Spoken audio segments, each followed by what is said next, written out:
Κυρίες και κύριοι, καλησπέρα σας. Καλώς ήρθατε στο Marie Claire Power Talk. Σήμερα σας βάλαμε έτσι στο κλίμα με αυτό το απόσπασμα από το φιλμ με τίτλο «Τα χρόνια του Marie Claire», το οποίο δείχνει πώς αυτό το περιοδικό και το γυναικείο κίνημα πήγαιναν πάντα μαζί και έτσι δημιούργησε το περιοδικό αυτό έναν πάρα πολύ ισχυρό δεσμό με τους αναγνώστες του, με τις αναγνώστριές του, το οποίο φυσικά είναι πάρα πολύ δυνατό έως και σήμερα. Σας βάλαμε λοιπόν στο κλίμα με αυτό το χαριτωμένο βίντεο, το οποίο δείχνει επίσης και πώς συνδέονται η μόδα και η πολιτική. Γιατί σήμερα είναι η τελευταία μέρα του Power Talk, είναι η τελευταία μέρα του συνεδρίου μας και έχουμε αυτές τις δύο ενότητες, την μόδα και την πολιτική. Έχουμε τρεις μάλλον πάρα πολύ ξεχωριστές καλεσμένες. Στο κομμάτι της πολιτικής, μία γυναίκα η οποία ξεχωρίζει τόσο στην Ελλάδα όσο και στην Ευρώπη και είναι ένα από τα πρόσωπα των ημερών, λόγω της υποψηφιότητάς της από τον Πρωθυπουργό κ. Κυριάκο Μητσοτάκη για την θέση της Γενικής Γραμματέως του ΟΣΑ. Μιλώ βεβαίως για την κυρία Άννα Διαμαντοπούλου, που θα είναι εδώ μαζί μας αργότερα στις 4:30. Ενώ στη μόδα, δύο γυναίκες οι οποίες ξεχώρισαν ακριβώς γιατί έχουν ένα κοινό. Κατάφεραν να βρουν τη δική τους φωνή, τη δική τους σχεδιαστική φωνή, σε δύο οίκους που ήταν οικογενειακές επιχειρήσεις, πετυχημένοι οίκοι μόδας και κοσματοπίας αντίστοιχα. Την κυρία Αναστασία Κέσσαρη, που θα έχουμε αργότερα μαζί μας σε μια πολύ ωραία συνέντευξη. Και τώρα ευθύς αμέσως, μια πάρα πολύ ξεχωριστή καλεσμένη, με την οποία θα συνδεθούμε για να μιλήσουμε μαζί της από το Μιλάνο.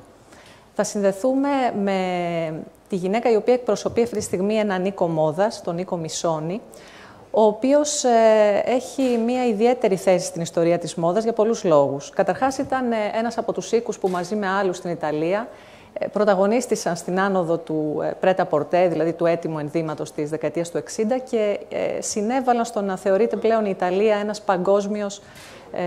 μια παγκόσμια υπερδύναμη της μόδας. Δεύτερον, ξεχώρισαν γιατί έκαναν το πλεκτό ένα είδος πολυτελείας, ένα είδος το οποίο μπήκε στη γλώσσα της υψηλής ραπτικής. Και βεβαίως, ο τρίτος λόγος για τον οποίο είμαστε ιδιαίτερα χαρούμενοι που έχουμε μαζί μας αυτή τη γυναίκα σήμερα, είναι ότι ο οίκος Missoni γνώριζε πάντα και μιλούσε πάντα πολύ καλά τη γλώσσα του φεμινισμού. Ήταν ένας οίκος μόδας που δημιούργησε ρούχα για την γυναίκα της εποχής του, ρούχα που απελευθέρωναν το σώμα. Είμαι λοιπόν πολύ περήφανη που έχουμε εδώ στο Power Talk, στο Marie Claire Power Talk μαζί μας, την κυρία Angela Missoni, καλλιτεχνική διευθύντρια και πρόεδρο του οίκου Missoni. Signora Missoni, buonasera e benvenuta. Buonasera, buonasera a tutti, grazie mille, grazie per avermi con voi. And that is all the Italian I will speak for today. Come? And this is all the Italian I will speak for today. Signora Missoni, let me ask you, Milan Fashion Week is over. It was just a few weeks ago. Oh, sorry, I'm missing a paper. Sorry. Yes. First of all, thank you. Thank you so much for being with us. It is a huge honor. It is a huge honor to have you as a speaker, as a special guest at Marie Claire Power Talk. And I was just telling our audience that the House of Missoni is no stranger to feminism. It has always succeeded in speaking the language and the codes of the modern woman's dressing. And of course, I was mentioning its huge contribution to making Italy a fashion superpower during the 60s. Our video, our introduction, was just, I think it has something to do also with the birth of the House of Missoni, as both Marie Claire, as a monthly magazine, and Missoni were born in the 50s. Yes, right? Exactly. And I think that Marie Claire France at the time was one of the first magazine worldwide. Fashion was in Italy and in France at the time. And really, they published dresses made by my mom and my father already in the middle of the 60s. Mrs. Missoni, how was Milan Fashion Week this year? I mean, it was the first time that we could not be there physically, and it felt weird. How did it feel for you after the pandemic? It felt very different. Let's say that all the past 6 months and more felt very different from usual, from our habits, right? And but for sure, the fact that we didn't have the moment of sharing your collection with the real public, that was the big difference. But it also coincided with a moment when it really linked with a moment where I was thinking since a while, why do we have to show and invest a big part of the communication budget with the collection of September, while we already sold the big part of the budget in May, June, at the end of May, June, which means going to so you start thinking, what is it really a show today? What does it mean a fashion show today held in that period of the year? So September or February, right? And it's already a big question that I was asking myself, like, do we need what do we need to show? Who's the final public, basically? And like till 15 years ago, the final publics were press and was the buyers. And but like since the social media arrived, at the end, basically, they became public event, and you go and you talk directly with your final customer or a final public. Yes. So, what is the sense? What does it mean to show to your final customer summer collection, the next summer collection in September, 6 months ahead, maybe even more? So it has no sense for me. And the same is for February. Why do I have to show? It's all like mixed up, right? So I decided not basically, even if the mode was virtual, I decided not to show the summer collection. And I decided to use that slot that I had, that space that I had specially given from the Italian fashion chamber. So I decided to use it to promote my autumn-winter collection. Mm-hmm. Yes, and so I prepare a video for the show, and that's how I promote. In July already, I had used the slot that I had for the men's collection to promote a video on the history of Missoni. And now I decided to go and promote so that my summer collection is still a surprise. Yes, of course. Times are different, and you have to adapt. And you're doing this in a very clever way, of course. Do you think, Mrs. Missoni, that the pandemic has changed the way we consume and the way we dress? Sure. For sure, it has changed the way we consume. I can, of course, I can talk personally because, of course, it changed my way of consuming. But it changes really, I could see through the business, of course, it changes really still the people going to the shops are reaching to the shops. It has been very hard or impossible for a long time. And for sure, all the habits of buying online are getting more and more. Yes, online stores are getting more important. Sorry, mm-hmm. And but still, all the consuming are changing. Probably the fact, of course, that you have to stay home or you have less occasion to to socialize. So there are less occasion for buying dress. Of course, but I don't think you will have a problem because, I mean, Missoni have always been a bohemian luxury kind of, you know, yeah, we have this house. We have this chance. You can In fact, adapt. we do have this chance that we always associated, our label is associated of fashion, but also with comfort. There's always something comfortable. So if you want to be luxurious in your house with a lot of comfort, you can go for Missoni, of course. Do you think we are in a time where we can no longer talk about trends? Something that you know very well. I mean, always the Missoni house was more like, you know, a go-to brand that you can always find, you know, you could always feel safe with, and you were not carried away by trends every season. You know, in a way, I was thinking already since many years. It's since year 2000 that I think there were no more longer trends as they used to be, because you can define very easily for the last century, every decade you can draw with a sketch very easily. You can draw and design the silhouette of every period, of every decade, right?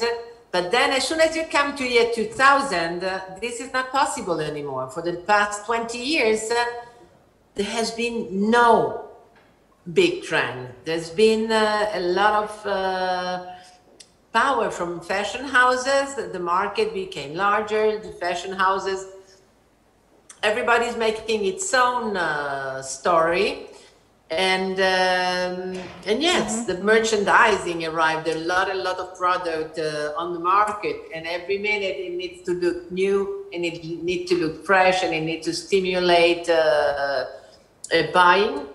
But at the end, there is a day you look in your wardrobe and you realize, oh my God, I got already all those heels, those different shapes of heels in my wardrobe. What do I need? Maybe I don't need anymore, right? And this was my reaction personally. But in fact, there are, no, maybe I'm wrong, but you can tell me, you're doing this job since a while, let me know, which were the bigger trends? Beside the cigarette jeans, but it was one thing, certain platform, and then trainers, trends, but not the full silhouette, first of all. And so every fashion house is doing its own story. So you're, in a way, there is more freedom because you're free to follow your own sense of fashion and to go closer to the brand you feel closer to. Freedom, yeah, let's keep this word, it's very useful. Do you also think that during these times we go back to the basics and perhaps seek more substance and more joy in fashion than before? Maybe look, as you said, maybe have a look in our closet and, you know, reevaluate and, you know, see what we already have and appreciate what we already have, or perhaps what we need from now on. For sure. For sure, we had the time to clean up our wardrobe and to evaluate. Everybody had that time to reevaluate what he had and what he didn't have. But anyway, I still think that there is that joy of the pleasure of buying yourself a new piece, which is always an excitement, and it's always you need to make yourself certain gifts sometimes, right? To please yourself. Mrs. Missoni, there is a lot of talking lately about what women designers can bring into fashion. We have seen the rise of women artistic directors in houses like Dior with Maria Grazia Chiuri, Virginie Viard, who succeeded Karl Lagerfeld at Chanel. And you are a second generation of women, and your daughter Margherita is the third generation of women in the House of Missoni. Of course, your father, Ottavio, I know, was the genius with colors and the materials. But do you feel that women designers can bring something different in fashion, and something we really need this from now on these days? You know, this is a question between what is... I think I can only talk about my personal perspective and maybe the one that I've studied about my mother. I know that when I'm looking at clothes and dresses, I always look at something that has to enhance. I know the defect of my body. I very know, but this is exactly, it's a personal point of view. So I'm not sure that this is this is the same for every women designer, that we all have the same approach. But in a way, maybe by the fact that we are very generally, as women, we are practical. And so we can be practical in the job that we do also. So we can think about many aspects, right? Right.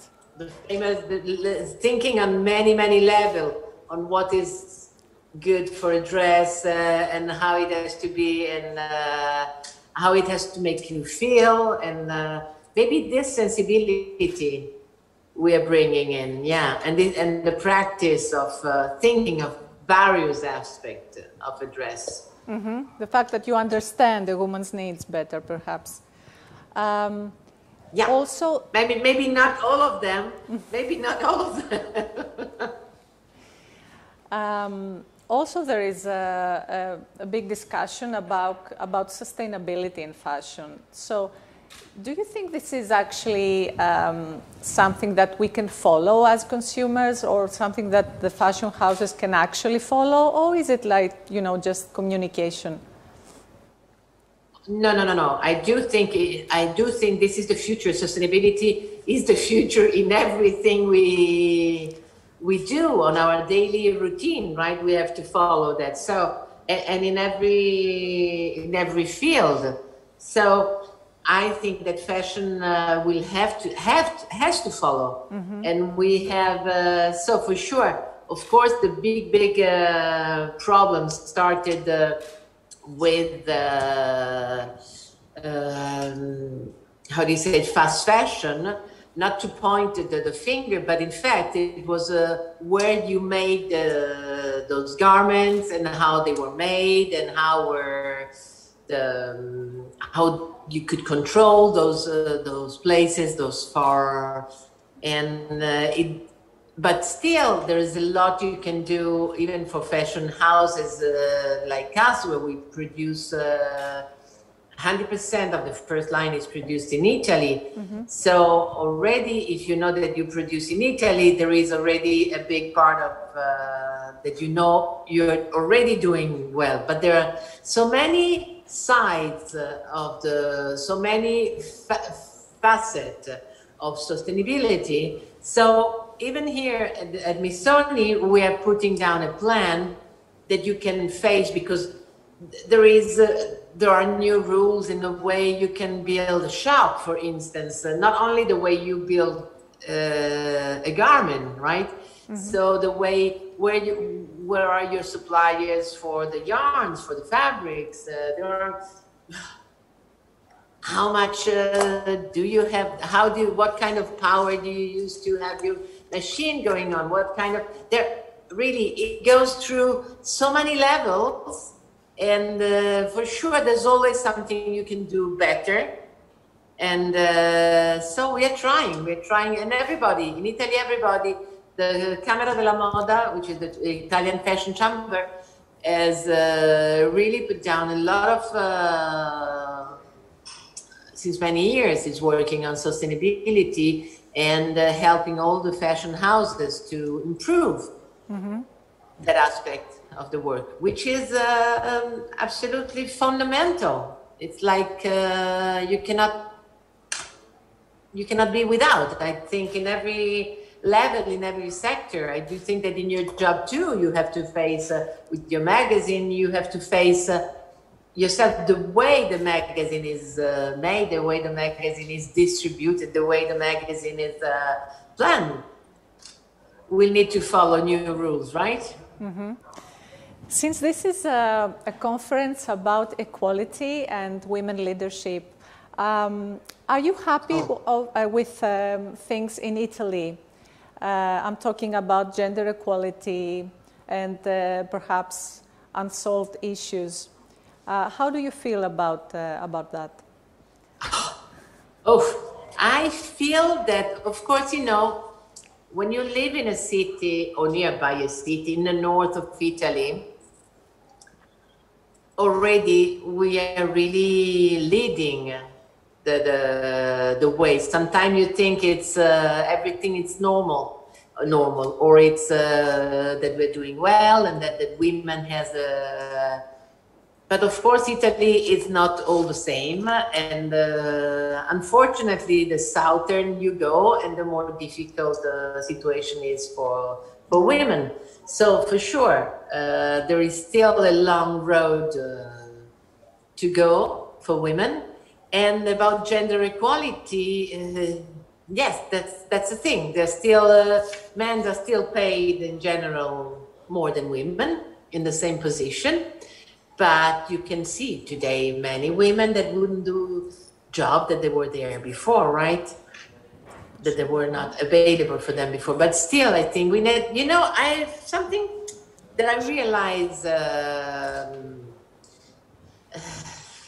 kind of long time ago already, in a way, because when I have two daughters, and I also have a man, a boy, but I had two daughters, and while they were in their 15s, all of a sudden I kind of wake up and realize that I had everything that I gave for granted, because I was very lucky and I grew up with a very open-minded mother, and all her friends and the people she was, the women that she was of her group, let's say, group of friends, were all very advanced. They were very advanced for the times, right? In the 60s, the 70s, and they were journalists, they were independent women, and they were powerful also women with a strong voice. So in a way, I kind of grew thinking that this was normality. And then I had like kind of to wake up while I was growing my daughters, and I had to say, oh, wait a minute, this is not normality. So I have to teach my daughters that they have to fight for their rights every day of their life. Don't give anything for granted. We don't have to give for granted, and we have still to fight. And even then, when you think you got there, no, fight to keep it. So this is the most valuable advice you gave to your children, your daughters. I think so. And what is the most valuable advice you think you got from your mother, Rosita? You know, it was her example, actually. I never had, it was really her example. It was like, if I had that you have to work to have your independence, to have your economical independence, to get your freedom, and the freedom of your decision any moment in your life. You don't have to depend from nobody. So this was one of the first things that I've learned, and one of the first things that I told my daughters also. And yeah, this is the thing. Even keeping your femininity, because my mother was always a very feminine woman. She was an amazing mother. She was really a taking care mother, right? But she was very, very independent. If I may say, although she was in a perfectly happy marriage with your father for 60 years, which is insane for our times. Perfect. There's nothing perfect. I don't think that there is a anyway, perfect. A happy. They're married, but anyway, they were together. They were together, but still. You can say happily. I can say she was a very brave woman and who believed in herself and her talent. And she was kind of a feminist. I can recall this incident. She was, I just heard in an interview, she said about in the 60s or the 70s, the models that came for the show did not wear the right underwear. This was 19... Would you like to tell us the incident? 69, I think. 66, 67, yeah. Would you like to tell us the incident about the... Okay. At the time, they were showing the Italian fashion shows were held in Florence at Palazzo Pitti. And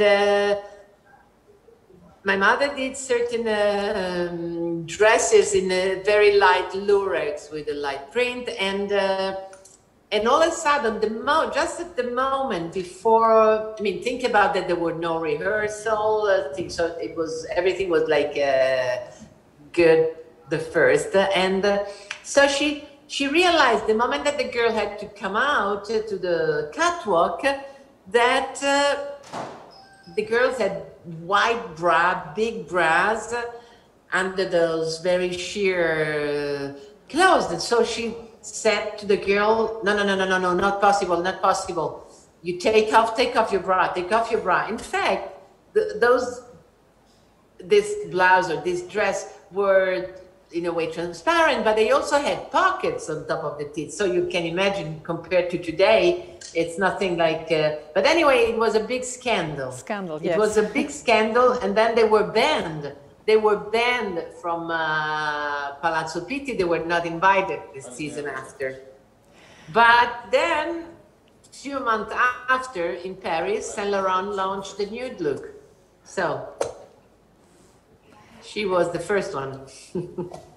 And let me close this interview with something else that connects us. I know you love Greece. You travel here often. Last year you were here twice, if I'm not wrong. Yes. Once in Mykonos and in Corfu. What is it? And I know also that one of the first orders from the house of Missoni was for Maria Callas, for her seamstress. So no, actually because Maria Callas, how do you say, the tailor. The tailor of Maria Callas had a tailor in Milan, a women tailor that a seamstress. His name was Vicky, the name, Biki, and my mother and father were producing certain knits, little jumpers for the shop of Vicky. Right. And okay. So Maria Callas had the occasion of buying there. Yes. So what is the thing you love in Greece? What is the thing you love most? Oh, where should I start from? I'm a really Mediterranean nature, and of course I love the sea. I love the food. I love the nature, how do you say, the lifestyle. I'm an island girl, and I love tradition, and I love beauty. And then Greece, it's a beautiful country, of course. And we miss Italy so much. We're looking forward to be back there in fashion shows. I think that we Italian and Greek, we are very, very lucky to live in such beautiful countries. Yes. I agree. Even in lockdown, we can experience very nice moment, right? Right, that's it. Mrs. Missoni, thank you so much for being here. It has been such an honor and joy to have you in this conference. I wish you good luck with the collection, and I'm looking forward to meeting you back to Italy. Yes, I'm looking forward to come back soon. Thank you so much. Ciao. Thank you. Bye. Thank you so much. Bye. Thanks.